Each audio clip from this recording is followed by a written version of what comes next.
Hello again. Here we are, another Sunday. What number is this? Does anybody know? I'll have to look back and see how many we've been doing. I hope you've had a good week. It's cooler here and there's still light outside. I mean, it's 10 o'clock and the sun isn't, well, the sun is set, but there's still a lot of light in the sky. So we're getting closer to the solstice, which is next week. Solstice is next week. I love solstice. Anyway, so I hope you all have had a good week. It is National Bourbon Day, so I am having a little bit of bourbon on the rocks here. This was one of my retirement gifts from a good friend, so cheers to all of you and happy National Bourbon Day. As promised, today I'm going to do more stories from the lodge up in Wisconsin.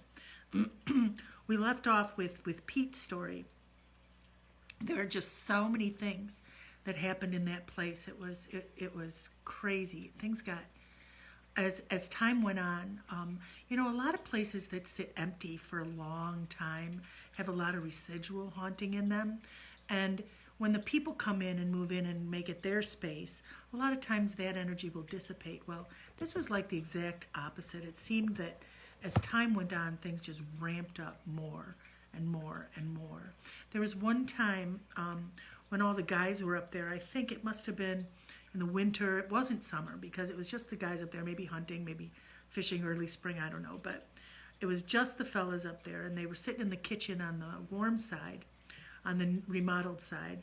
I hope, if you haven't listened, I should say this as a thing, if you haven't listened to last week's story, you'll still be able to listen to this, but last week's story is the first part of this story, so this will still make sense maybe, but definitely listen to last week's story after this, or preferably before this. So anyway, that was my little disclaimer.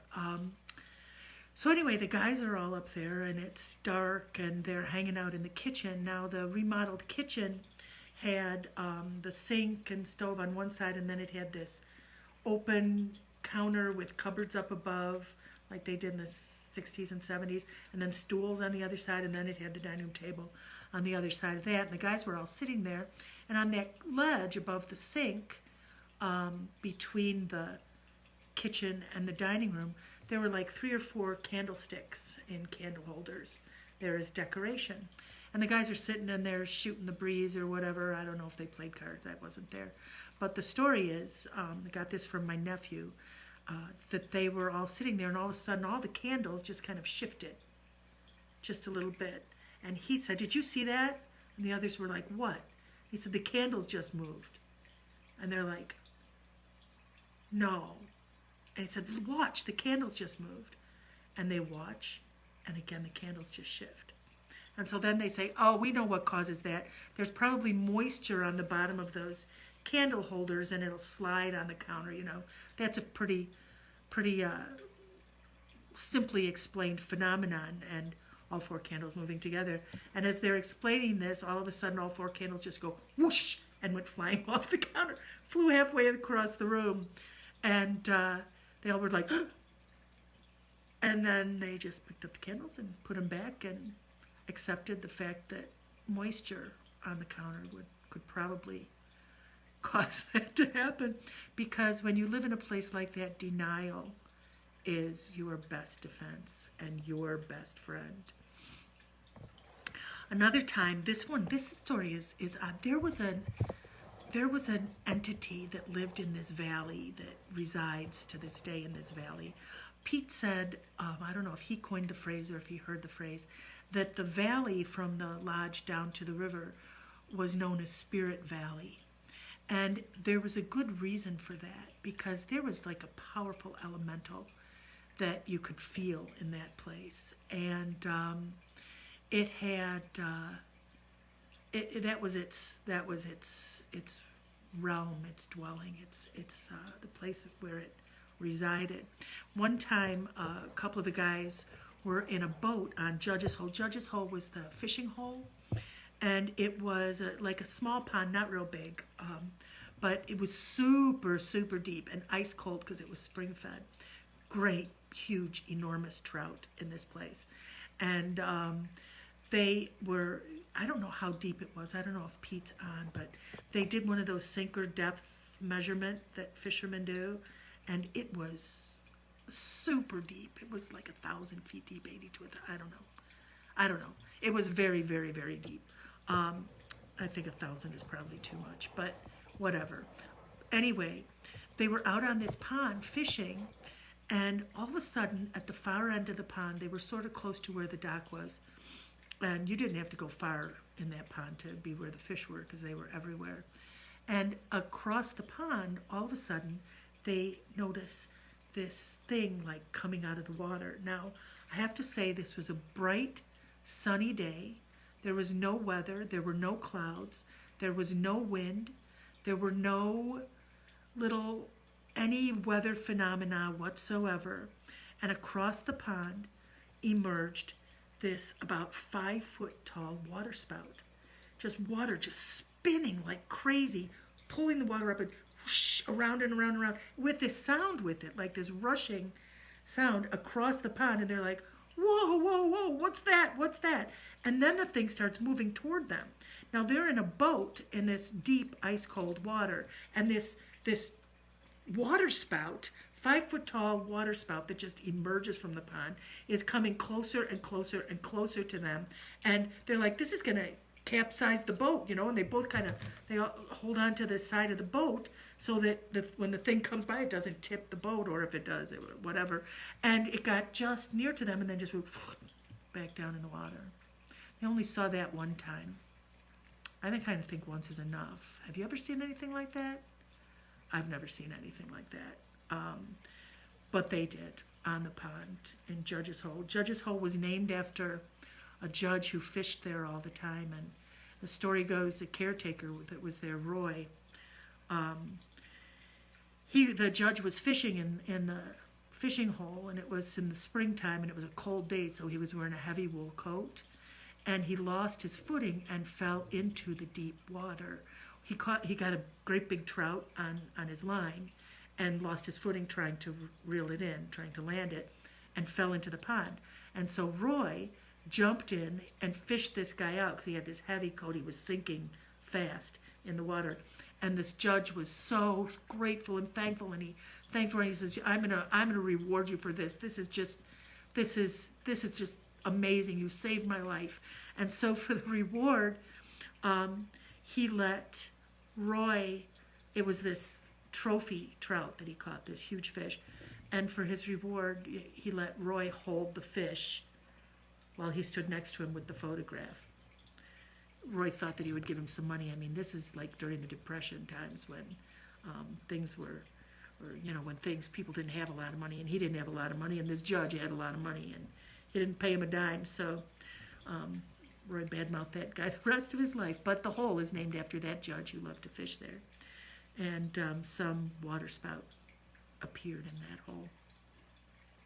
So more and more different things happened. The kids found a trap door in the bottom of the playhouse with a huge pit under it, like they couldn't see with a flashlight where the bottom of it was, and ended up just nailing it closed over this giant hole that nobody knew what it was for, why it was dug under that house.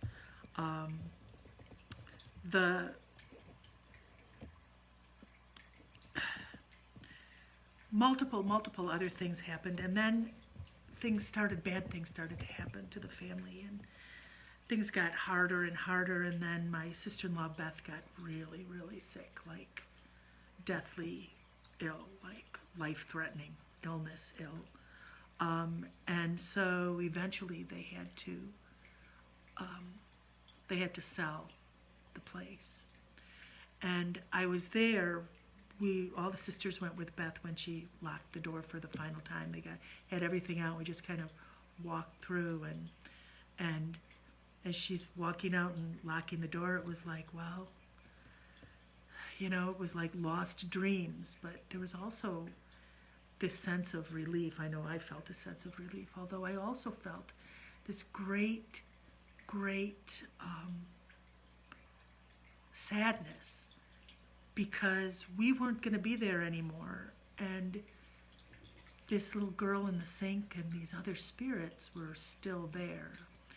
And I just, I was like, you just have to walk away sometimes when you can't do anything, which is what we kind of did. However, the next year it was purchased by someone who lived in Minneapolis and didn't live there, nobody lived in that house ever again.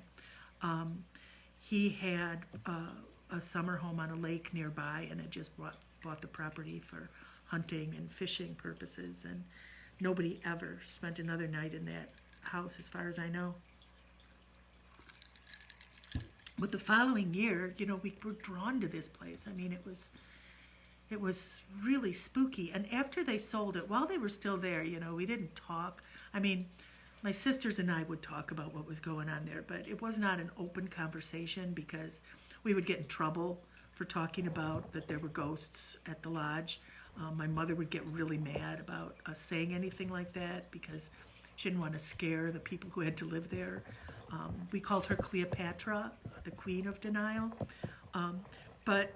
So once they didn't own the place, it was sort of ready to tell the stories and tell about the door in the basement that led to a tunnel that led to the path down to Judge's Hole, and talk about finding bones and talk about hearing keys and voices and laughing and screams and feeling oppressed and feeling overwhelmed. That was now more in the open. And so we would go back and just walk back there to just revisit from the outside. We never went back in, but we went on the outside. And I remember one time my sister-in-law Carol and I just drove back. We were out, we went to the corner store and then decided we would just drive in there. We weren't going to stop, we weren't going to get out, but we were like drawn there. There was something that just kept drawing us back. This fascination, this compulsion almost to go back. So when Carol and I drove in, as we pulled around, the first thing you saw was the breakfast room, the sunroom that was the breakfast room. And we drove really slow in, and she says, "Do you see that?" And I said, "The window's open," because all the windows upstairs were open again. Every time they would go away and come back on weekends, they'd find more flies all over the place because those windows were open. That's how that they figured the flies were coming in those open windows and with the broken sashes that just kept opening on their own and letting all the flies in. Anyway, those windows were the first thing I noticed, and she said, "No, look at the breakfast room." And I looked down, and there's this little white-haired girl standing in there. Now, this is not the dark-haired girl that I saw in the sink. This is another girl altogether, standing in this room, and those windows are like French door windows, where they open out. And the window where she's standing, she's pushing it out, and this window opens and then closes. And she's looking right at us. And Carol says, "Do you see her?" And I said, "I see her." And I said, "We see you." And it opens and it closes. And we sat there watching this for about 5 minutes. And she was just looking at us, not doing anything else. And then we were like, "Okay, let's just go. We can't do anything about this now. Let's just leave." And we drove away. I always felt like that when I left. It was like, I can't do anything about this. I have to just leave. So then there was a time when several of us went to go over there. It was a warm summer afternoon, and everyone was walking around, and we were looking for like any kind of clues or things. We did not go in the place, but we were looking in windows and walking around the back, and it was hot, and I needed to take a break, and so there was a door to the breakfast room, and it was river stone flat steps that were there. And I just went and sat down on those steps just to rest for a minute. And to my right was the lodge, and the trout kitchen windows were just right above there. I could see those, but there was all kinds of foliage and stuff overgrown that obscured the wall. You could just see the windows up above the foliage, and the steps, it was all grass and just the steps, and it was just, it was overgrown. And I just sat down on those steps. And the moment I sat down, everybody else had walked away, and I was just sitting there by myself. And the minute I sat down, I was somebody else. I was suddenly like, my hands were different. I was sitting on the step, same step I was sitting, but what I saw was a ceramic bowl filled with raspberries, and I was wearing a bright yellow apron with flowers on it. And I was like picking the stems off the raspberries, cleaning the raspberries, and my feet, I had bare feet, and my bare feet were not my feet, it was somebody else's bare feet on this stone, like, like a patio or something. It was a big stone on the ground, flat river stones, just like the steps. And but when I was sitting there, it was grass, and I had shoes on. And so through my bare feet, and I'm just picking up the raspberries and pulling the little stems out and tossing them off to my side onto the stone surface at my feet. And all of a sudden, a daddy long legs just drops down, and I could feel it and drop and hit my chest and go into the bowl. And I jumped and jostled the bowl, and several raspberries fell out onto the stone. And then I heard the voice of a little girl giggling behind me. And I said, "Oh, now look what you did. You made me spill those. Those are spoiled. Now we'll have to eat those raspberries." And then that vision was gone like that. And then I saw myself, again myself, and I looked over to my right, and the wall next to me, it was like the house was bleeding. There was blood just pouring out of the wall of the house and spreading on these stones at my feet that were not there. Just spreading out over these stones.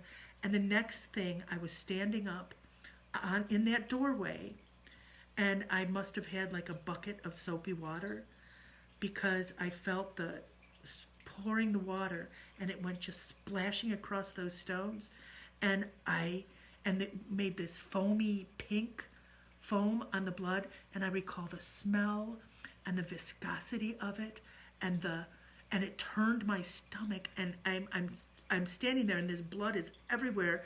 And then my sister Kate is right next to me, and she calls my name, T.I., are you okay? And I was back sitting there myself, and I said, "Oh my God, the house was bleeding."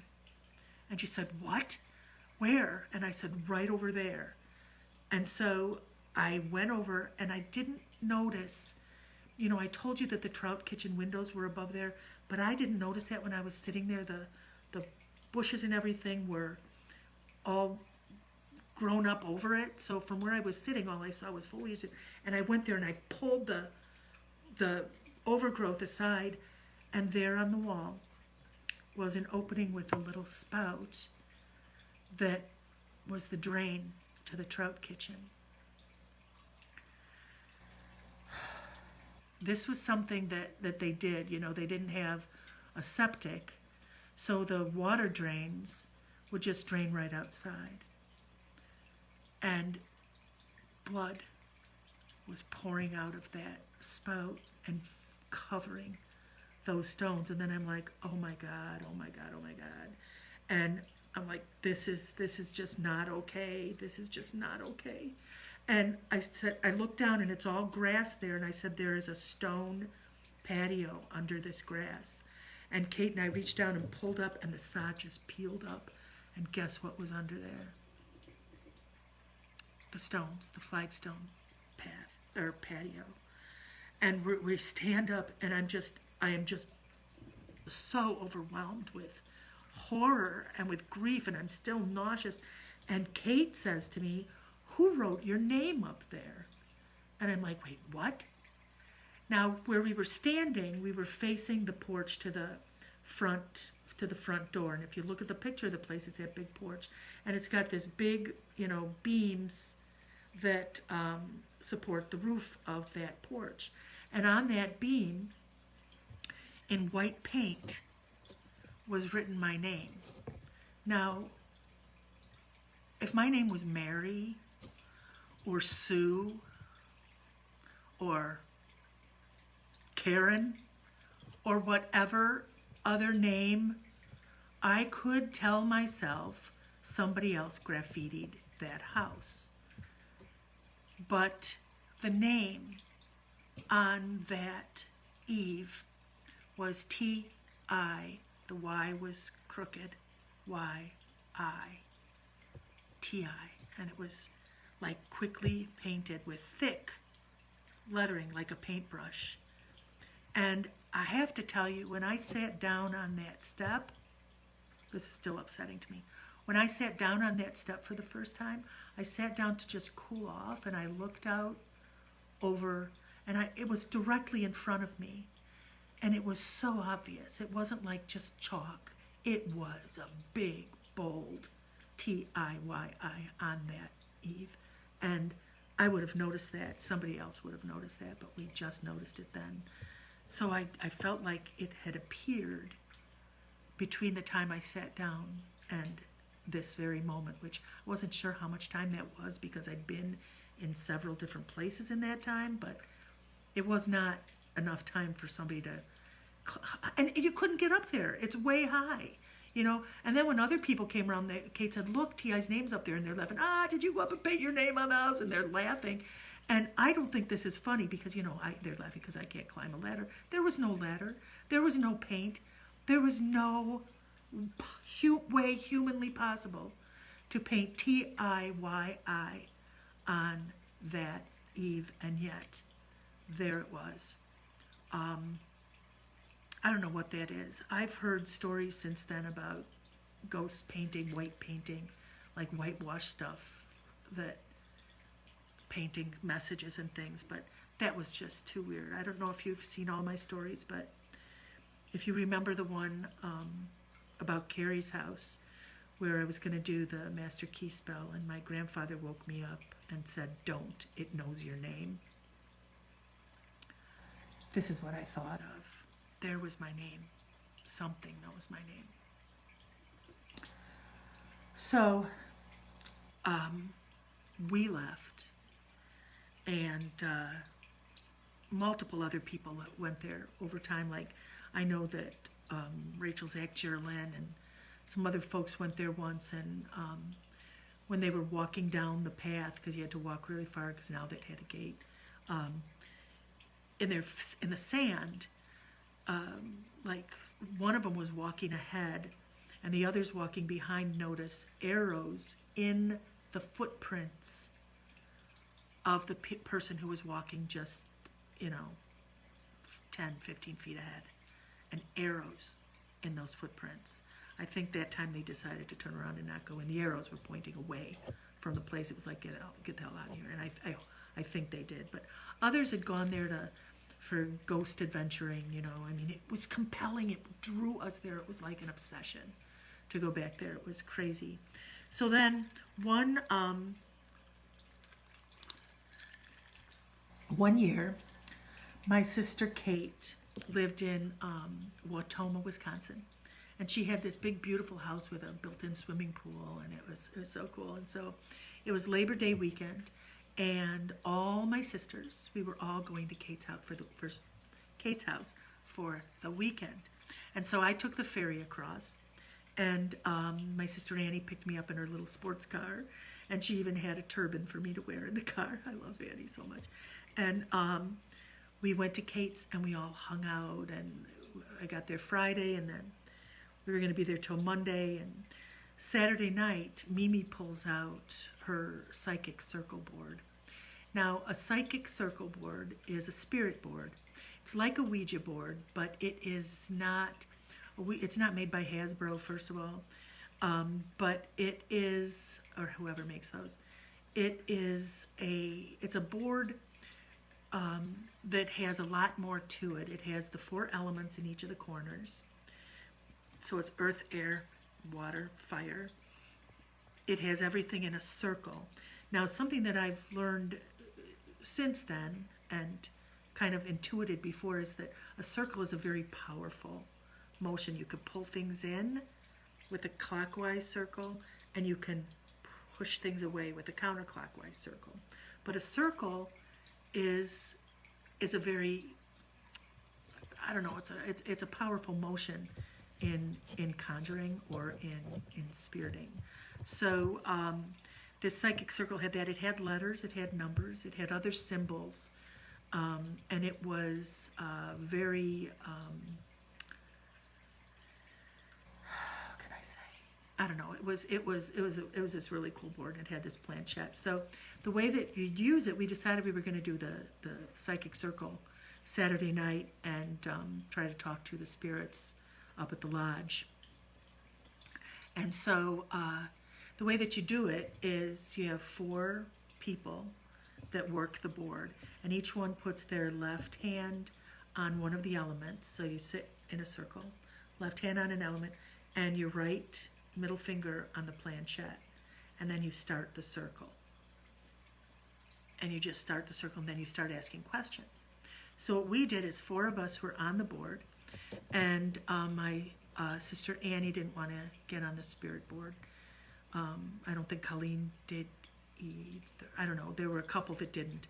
But I know Kate was on, Mimi was on, I was on, maybe Colleen was. And I have to tell you, when my sisters get together, the psychic energy is formidable. There is a psychic and spiritual bond that we share, this genetic thing, plus our experiences, that makes it just amplifies our psychic energy and power. When we get together, one of us gets some kind of a premonition thing, and then everybody, it's crazy anyway. A very powerful combination of spirits, us together, and plus, we're also like a really bad influence on each other as well. So there's that part, but it's a powerful thing. So 4 of us are working the board, and Annie is taking the notes, and we decided that we would close our eyes while we were doing this, so that we weren't, putting our own thing into it, because we weren't trying to impress anybody. We weren't trying to fulfill any self-prophecies. We were trying to get information. We were concerned for the girl in the sink and whoever else was still there, and we were just hoping for some way to connect and try to figure out what the hell was going on there. So we start going around the circle, and finger on the board and on the planchette, and we started asking questions. And the first thing we did is we said we want to speak to the spirits at Kevin's lodge, and nothing. We asked that like 3 times, nothing, 4 times, and finally Annie or somebody says, why don't we ask to speak to the spirits at the Veely Lodge?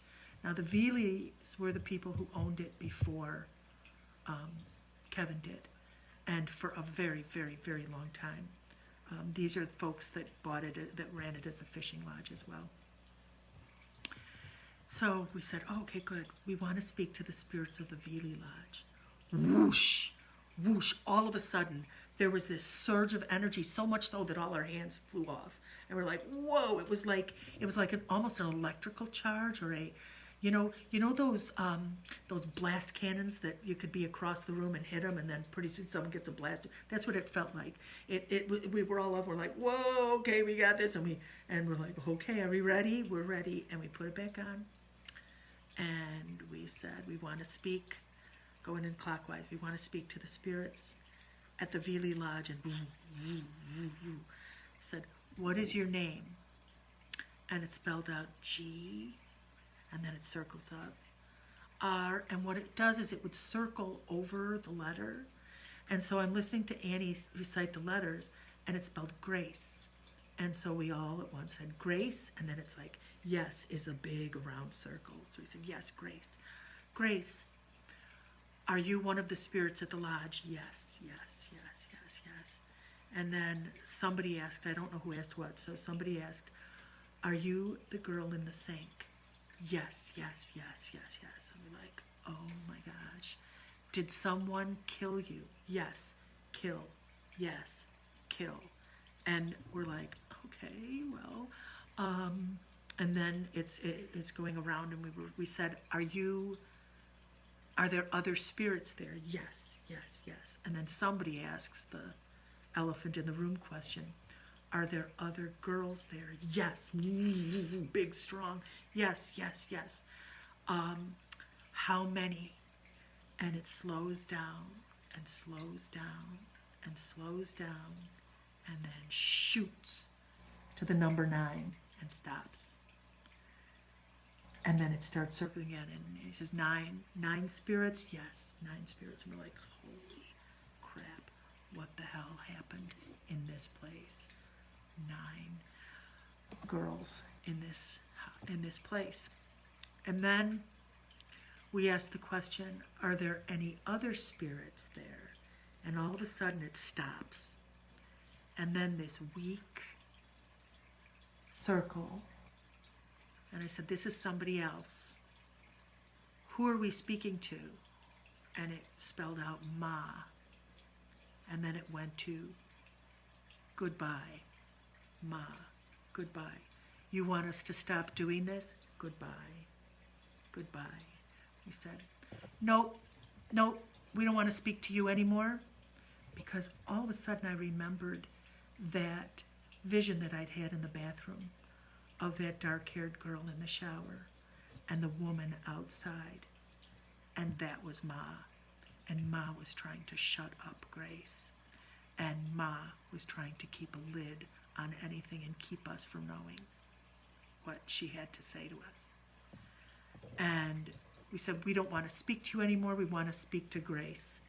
And goodbye, goodbye. And then boom, all of a sudden, the board like exploded with this. This girl has amazing, amazing energy. She just, this force just in, and I said, Grace, is that you back? Yes, yes. And we started asking her some more questions. And somebody asked, did you leave any clues? Did you leave anything that we can find, any physical evidence that we can find? Because, you know, you could go to police or something if you have physical evidence, but you can't say, you know, we were on this psychic circle board and this ghost told us that she was murdered in this house. So can you kind of check out this? We think she's buried over here in this dump.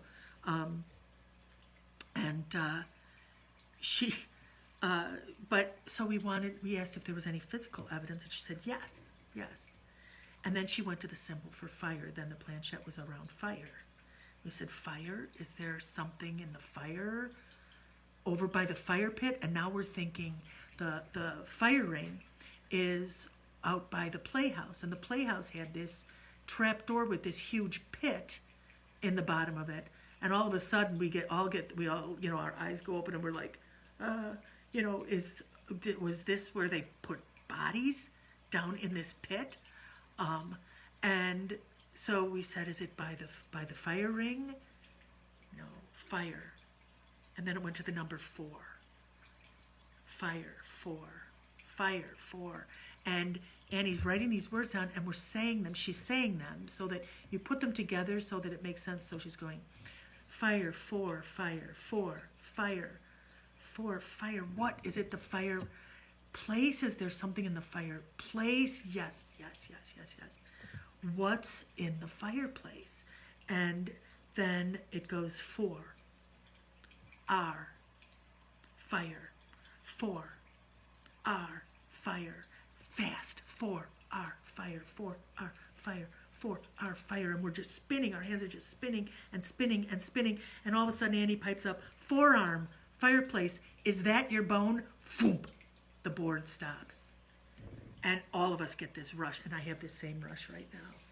Oh my God, this just freaks me out. Is that your bone that the kids found in the dump? And then the board starts moving. Yes. Are you buried in the dump? Yes. Are the other girls buried in the dump? Yes. Holy Mother of God. What happened there? We were so freaked out. And then we said, who did this to you? And it spelled out D-O-C, Doc.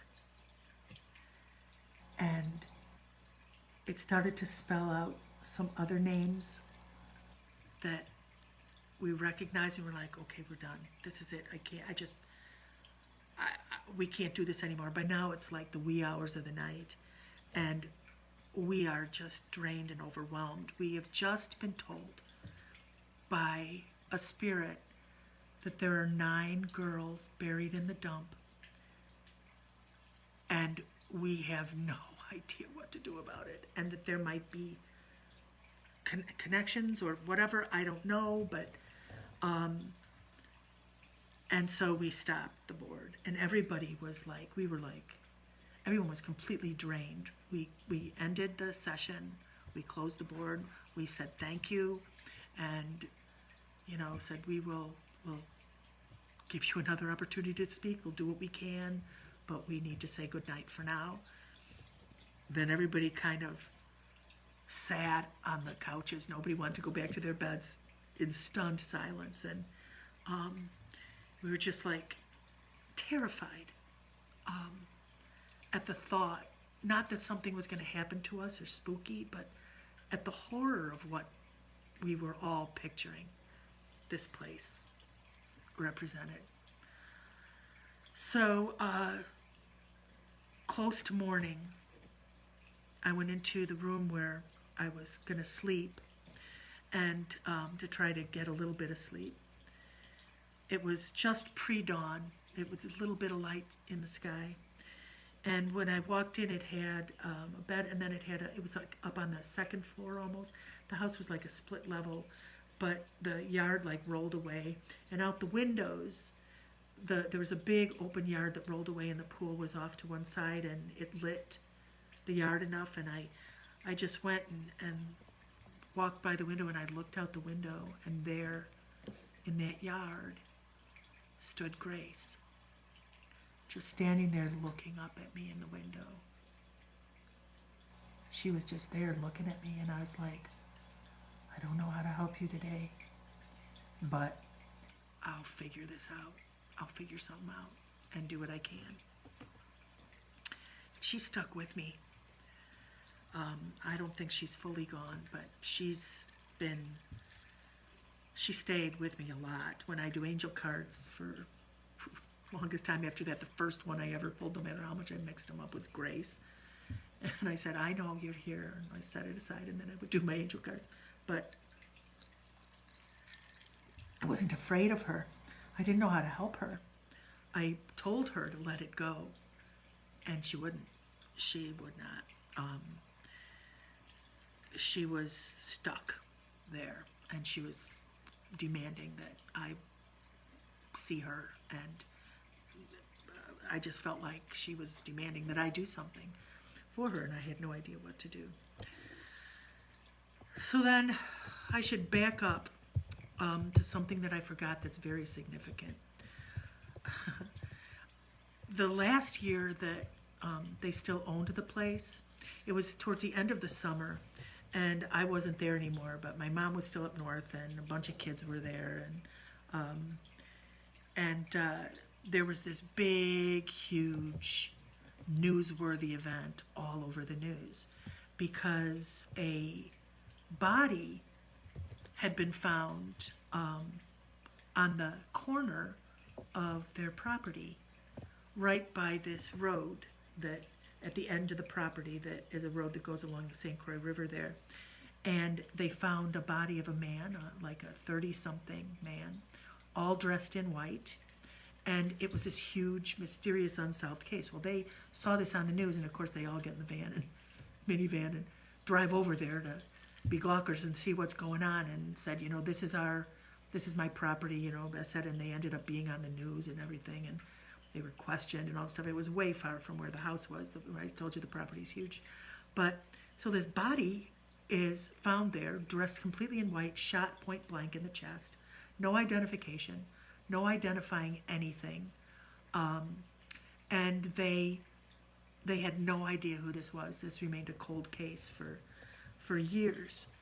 Now, after the place was, after they sold the place, I believe it was, a bunch of the cousins were on that road next to the place by the river, and it isn't a dead end, but it ends in one of those little open spaces for you to turn the car around, so it doesn't go anyplace. It just goes along the river, and it's got a name. But when they went down there was a guy fishing down there, and they were talking to him, and he was a local guy, and he said that the locals refer to that road as Voodoo Road.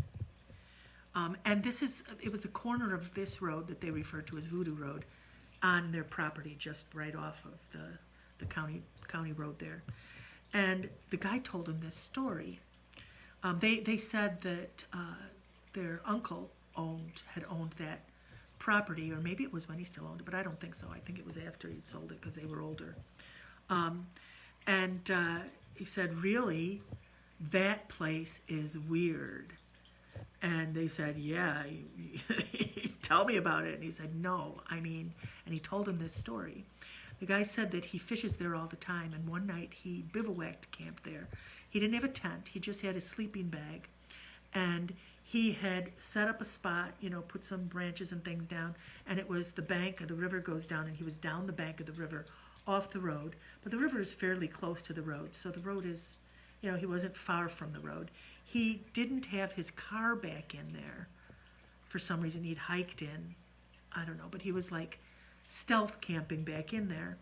And he said he was in his sleeping bag and the fire was out, and all of a sudden this whole line of cars comes driving down Voodoo Road from the county road. And it scared him. It was like, what the hell? This is like late at night. And he stays down in his sleeping bag and just stealthily comes out and watches as like 15 or so, 20 cars, maybe I'm exaggerating, maybe it's less than that, but a bunch of cars drive up, park along the road, and multiple people, middle-aged people, get out of the cars without speaking, close the car doors, and just walk into the woods towards the lodge. No flashlights, no conversation, just silently walk into that woods towards where the lodge is in the open field. And he said it freaked him out. He had hiked in, so he was afraid to try to pack up and get out in case they were coming back soon. So he just hunkered down in his sleeping bag, hoping they didn't come back with flashlights and see him, because he had no idea what they were up to. He had no idea what was going on, but it scared the bejesus out of him. And he stayed in there, and he said a couple hours later, they just walked out, got in their cars, drove up to that little turnaround, and left. And he said, I don't know what they were doing in there, but it creeped the hell out of me. And so there was that story. So then a few years later, I was with my mom. She was part of this St. Croix writers group, and they would meet on Tuesday mornings for a writer's workshop, or their writers group. They would write during the week and then share their writing and stuff. And when I would be up there, I'd go with her.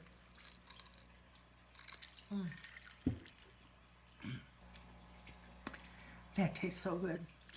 And then go out to lunch afterwards. So we do the writers group, and I would always bring a new song or something. I either pretended to or enjoyed it when I came. I know my mother loved it when I came, when I loved being with her. And then we go out to lunch, and when we went out to this restaurant, there was the newspaper in the little newspaper dispensary box, and the headline was "Cold Case Solved." And it was the case of the guy who was found on their property. So we buy the paper and we're looking at it, and all the ladies are like, oh yeah, we saw that on the news, they solved that. And so I'm reading the article, and here's what they discovered happened. The guy, they found out, came from Minneapolis, 3 hours away. This is off the beaten track. This is not on a main throughway kind of thing, it's a county road. Anyway, he was from Minneapolis, and he was studying in a voodoo cult, according to the paper. It was pretty much a cultural appropriation, but he was like a voodoo practitioner, and he was like studying to be a voodoo priest.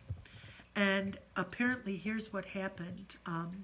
He was deeply in debt, and about to lose the house, about to lose everything. His wife was pregnant, and so they hatched this scheme that what they would do is take out a great big enormous life insurance policy, like a 1.5 million life insurance policy on him, pay for it for about months until it was worthwhile, until it was legitimate to have.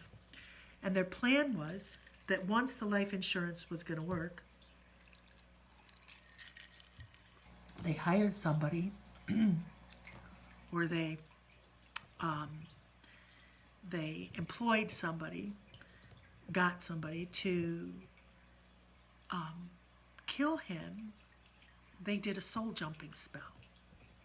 The idea was that they would kill his body, and I guess his wife wasn't pregnant when they first got this, but then she got pregnant so that they could do this scheme. Okay, so what the plan was that in this baby, this fetus, he was going to, when you do a soul jumping spell, there's things that you do, and at the moment of your death, your soul can jump into another waiting host with this spell. So this was the plan, that he would jump into the body of their baby, thereby be in the family, thereby have this huge life insurance and this inheritance, so they would all be sitting pretty for generations. And this all would have worked, but there was something kind of gave it away, and this detective out of Superior and the sheriff's department had figured this all out, and it ended up that the woman ended up going to jail. They didn't get any money. Who knows what happened to the child. But soul jumping, there's a really creepy movie about soul jumping. If you haven't seen it and you like this kind of stuff, watch it. It's called Master Key, The Master Key, or something like that. And it is about soul jumping. And so that was the plan. So now I'm reading this in the diner. I'm leaving back for Michigan and the next day or the day after that. And I'm thinking to myself, holy mother of God, Voodoo Road. People just walking into the woods randomly, driving there, getting there late. Bodies of little girls. What if there is some ritual cult that is killing children now, or was, or whatever, but clearly somebody died and there are bones there, and what if there's and there were all these bodies of dead animals around the place when they first bought it. What if there was some really dark magic taking place on this place that was trying to conjure this spirit of Spirit Valley, maybe, and use it as like an Orisha to do their bidding or get what they want. And what you need to know is that can never happen. When you conjure them, they actually control you. But and I'm like, this is insane. So I decide that when I get back to Michigan, I'm going to find out who this detective is, and I'm going to call him. So I did. And I told him, I didn't tell him about the spirit board. I didn't tell him about any of the ghost things. What I told him was that the locals called that road Voodoo Road. And I told him that when my brother owned the place, in the dump on the property, they found bones that appeared to be, I told him about my sister, saying that they looked like human bones. We never got them checked. He doesn't own the place anymore. Told him about the dead animals and said, what if there is something more going on there? And I also reminded him that back in the 70s, when we went up there, there was this big, huge scandal that there was some kind of satanic cult that was defacing the Dairyland Cemetery, which is the closest cemetery to that place. And they were putting marks on gravestones, and they were turning over gravestones and digging in that cemetery and doing things, and they said it was some satanic cult at that time. This was right around, the whole Manson thing and stuff, so it was scary, and it was, so I reminded him of that, and I said, look that up. So what if this has been going on for a long time? And he was very interested. And we had several conversations over time. He tried to find out who owned it. It was owned by an LLC, and he was having trouble doing that to get permission to go there. And apparently, I tried to describe how to find the dump, and I said, I live too far away to take you there. He wanted me to go there with him, and I said, I'm in Michigan, I can't go there with you. Besides, I can't go there with you. But I tried to describe where it was, and he said they went there and went all over the field and all over the place with cadaver dogs, but they didn't find anything. And I'm thinking they probably never got back in the woods to the dump. They probably never found that place back there, but they didn't find anything, but I tried. So then, now it's 2007, and I am still haunted by Grace. And I am still haunted by the knowledge that there are 9 little girls still trapped in this place. And I have a dream. And I have a dream that involves sevens, and I'm dreaming for months. From like the equinox to the solstice, I'm dreaming 7, 7, 7. And seeing this place, and there's this 7, 7. I'm like, this doesn't make sense because it's 9. 9 is the number associated with lights. It was 9 ravens. I know I called them crows in the last time, but these were ravens. 9 ravens. It was 9 spirits according to the spirit board. What the hell is 7 got to do with anything? So then it's 2007, and it's Granny's camp. We were all up there for the big family reunion over the 4th of July, and Granny's camp is about to start. And my mother,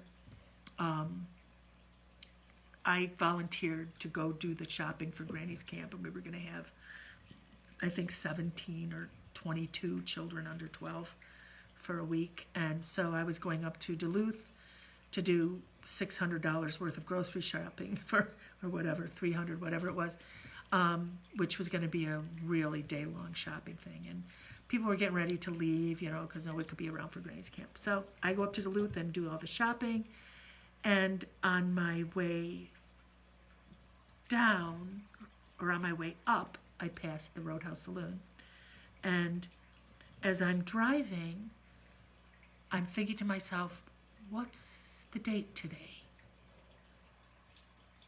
And I'm counting. Okay, we had the party on the 5th, 6th, 7th. Today is July 7th. 7/7/2007. And I said, I need to do this shopping because today's the day I need to go back to the lodge. So I did the shopping. Oh my God. And I got back and no one was home at Granny's. And so Granny and I put all those thousands of things away. And I said, where is everybody? Because I didn't want to go over there by myself. And they said, they're all over at Jack Pine. And when I got there, everyone had been drinking vodka slushies. They had a slushy machine at Jack Pine, at Camp Jack Pine, and they poured vodka in the slushy machine. And everybody was 3 sheets to the wind, sitting in little lounge chairs with their feet in the water, drinking these vodka citrus slushies. And I went and sat down, and they said, you want one? And I said, yeah, I do. And I sat on a chair for a minute, and I said, I was talking to one person, and I said, I've really got to go over to the lodge today. Do you want to go with me? And all of a sudden, 10 people are like, yeah, let's go. And I'm like, what? Okay, let's go. So we've been like the party truck with all these people hanging on it. There's like 15 people. We're all going to the lodge, and I'm thinking, oh my God, I've got something I need to do, and all these people are going to be there. Well, we're going to just see what happens. And we all go there, and everybody's been drinking. And I swear to you, I did not even finish that one slushie. And we pull on in that place, and everybody gets quiet and gets out of the truck. The vehicles, we probably had 3 vehicles. And everybody's heading off to the barn side and going to go down to the place where the tunnel came out and down to the pond and to Judge's Hole. And I look at the house, and I look in that picture window, and I said, I'm here, and I'm coming to take you out. And when everybody went right, I went left. Story of my life. Anyway, I walked by myself around the other side of the house. And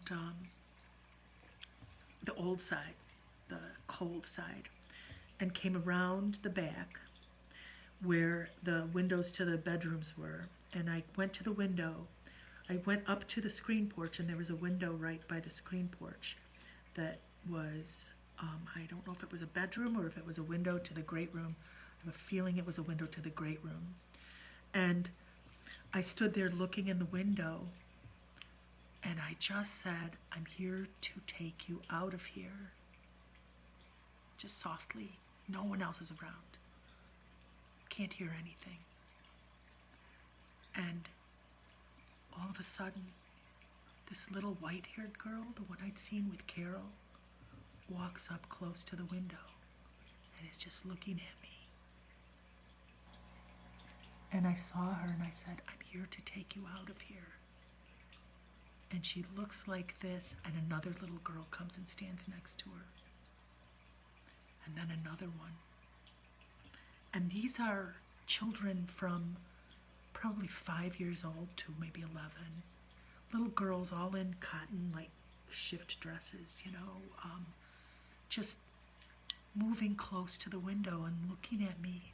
And I tears just start rolling out of my eyes, and I'm like, oh my God, I'm taking you out of here. I'm going to take you to your mother. Come with me. Come out of there and come with me.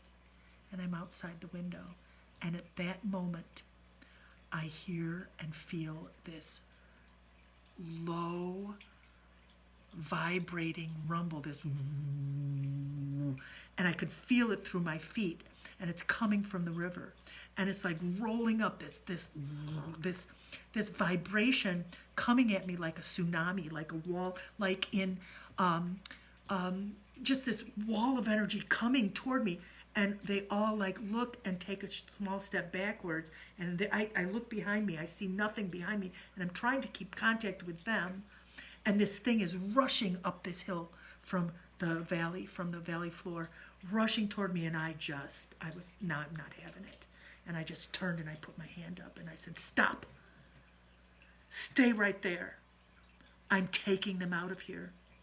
They cannot stay here anymore. And this thing, it was like the breadth of the hillside. It was enormous. This was the most powerful force I have ever felt in my life. This felt stronger than that final urge to push when you're giving birth.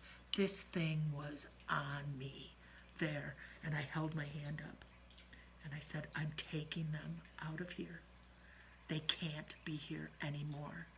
And this thing just sort of stopped, and it was vibrating. And it was like, what it reminded me of is like that movie Abyss, where they're down in, and the water walls are all around, and they're in this little pocket of oxygen, and how those water walls are moving and stuff. That's what this felt like. And it was so intensely strong. And I was pushing with every ounce of my strength. I have no illusion that I was able to hold that thing off. But what my hand did was connect with it, and I think it knew my name. And I think it knew who I was, and I've got goosebumps all over my body right now. and it stopped there.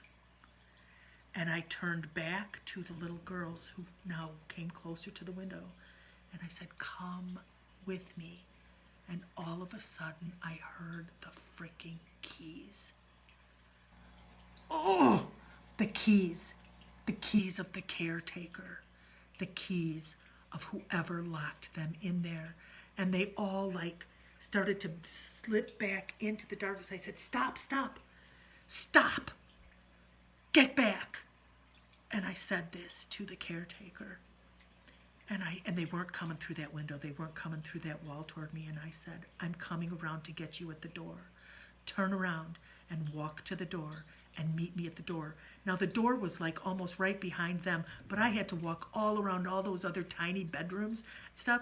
And meanwhile, I'm trying to keep this thing that I feel like if I drop my hand, it is going to wash over me. And that's all. I have no idea what's going to happen after that. And so I'm holding my hand up, and as I start to walk, I just take my cane, and in the sand, I drew a symbol. It was a circle, and it had another symbol inside, and I felt this thing weaken slightly, ever so slightly, and I stepped over it.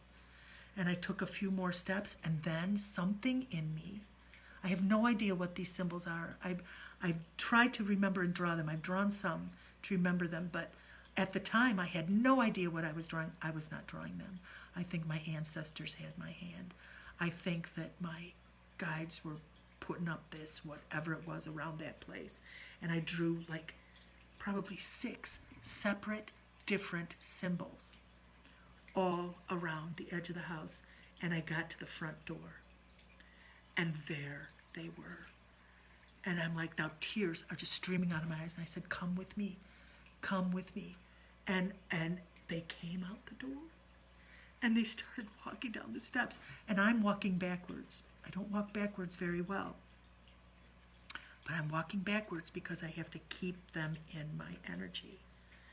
And I said, follow me. I'll take you to your mother.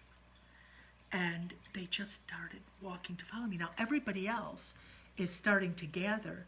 And I just said, it's time to go. Get in the trucks. I'm taking them with us. I don't know what people thought. I'm taking them with us, but get in the trucks, and I'm walking. You go ahead. Just stay right ahead of me. And we're bringing these little girls out of here. And there were enough of us there that knew about the little girls, and the others just, I don't know what it was. They just went along. Maybe that's how, I don't know. But so I'm walking, and they're walking with me. And you have to walk across the entire expanse of the house to get to the road to go out. And I know I have to get them down that road.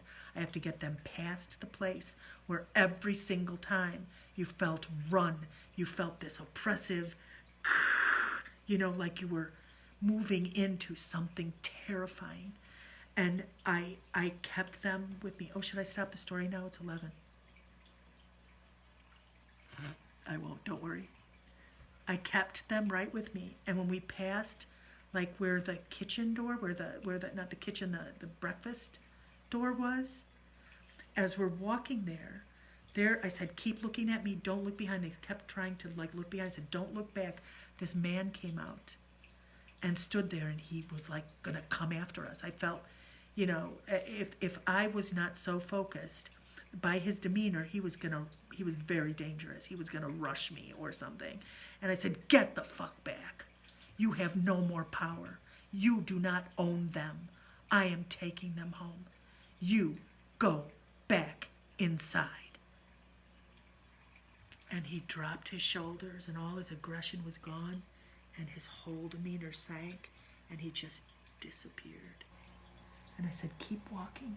Keep coming with me. And we walked slowly. I mean, they were walking so damn slow. Thank goodness, because my backwards walk is not very fast. And the cars are ahead. The cars are behind me, heading down the road. Nobody's saying a word. I'm walking backwards, saying, come with me, keep with me, keep with me, pulling these spirits physically, spiritually down this road. And all of a sudden, they all just stop and look to their left. And I'm like, keep coming, keep coming. And I look to my left, and there's the black tree. And at the base of that black tree is the dump. And I said, oh, is that where your bones are? That's where your bodies are. And they just kept looking at it. I said, but you are not there. You're with me. I'm taking you to your mothers. Leave them there. Leave your bodies there and come with me. Keep coming with me. And they started to straggle and spread out. And the littlest one, who was just little, just little, sits down. And I'm like, don't sit down. She couldn't go anymore. And I know this sounds crazy, but I went over. I could see her. I could feel the weight of her. And I picked her up, and I held her in my arm, and I could feel her on my shoulder, and I could feel the weight of her little bottom on my arm, and I could feel her legs and the weight of her, and she was there, and I held her, and then they were like spreading out. They were like giving up by the cemetery, by the dump. And I said, I need help. I need somebody to help me keep them together. And my sister Kate, she said, I'm coming. I don't know if Kate saw them. I have no idea, but I know Kate knew about them, and I know Kate believed and believes me, and she jumped down off of that party truck, and she got behind me, and she held out her hands and said, keep going, come on, she's a teacher too, and she was like the teacher, keeping the kids on the field trip from straggling, and scooped them through, and we kept going slowly down that road with Kate scooping them behind, and me holding the weight of this little spirit child, and the others following, coming along. And then all of a sudden behind me, I feel this tingling in my hair, and I feel this, just this charge on my whole backside of my body, and I'm like, oh, what the fuck next? Oh, I just swore again, and shouldn't do that. I'm like, what next? And I hear this chord, this resonant harmonic, this enormous harmonic. It was 5th, 7th, 12th, 27th. I don't know. It was this enormous sound that was very, very pleasant, and huge. And I could feel the vibration of it. That's the energy I felt. This sound, it was so musical, and it was so powerful. And I watching these little girls and feeling this, and they start looking up. And so Kate's behind, so I'm feeling safe enough. When I turn and I look, and behind me, I swear, I saw a wall, in the sky, that went hundreds of feet up. There was this wall of these white, wispy, ethereal beings. And this sound and this energy was coming from them. And they had this look on their faces of just this amazing, warmth, welcoming thing. I don't know what it was. Some people would probably say angels. It was like, they weren't clouds. It wasn't like pareidolia making pictures in clouds. There were no clouds. This was like on a blue flat slate.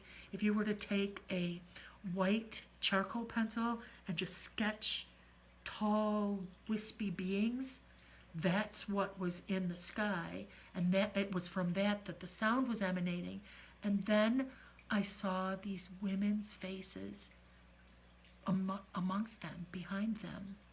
And I saw one little girl look up, and all of a sudden, she's gone. She shot right past me, up towards this wall of this harmonic sound.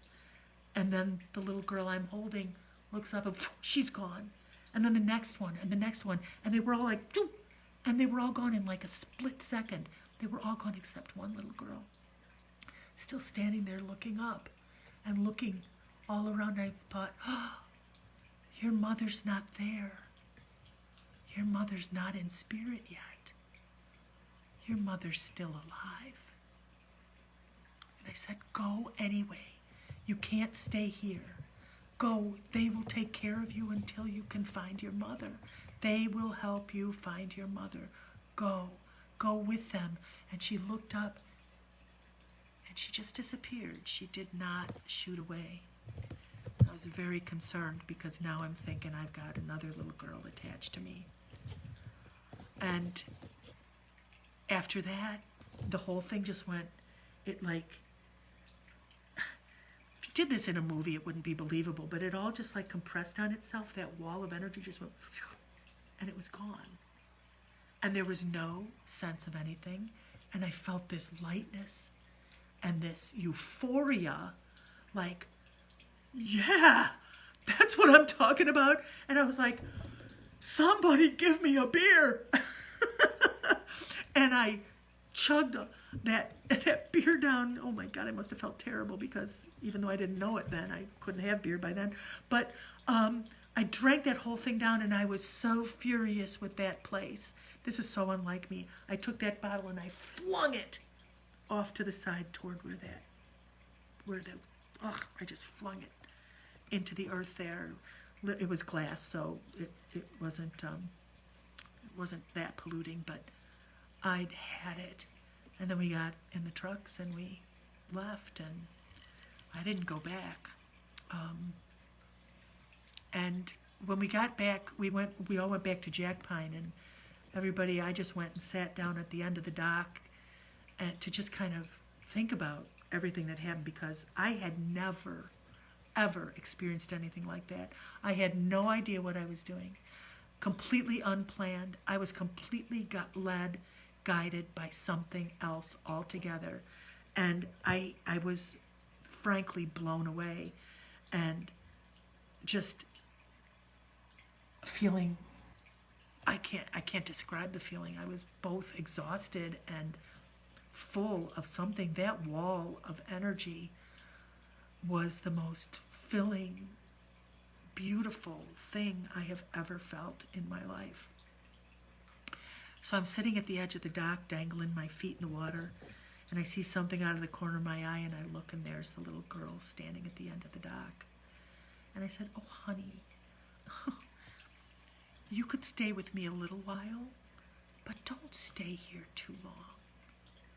There's a place. Did you see that place? Did you feel how good that felt? Go there. It's a good place. It's there. It wasn't just there then.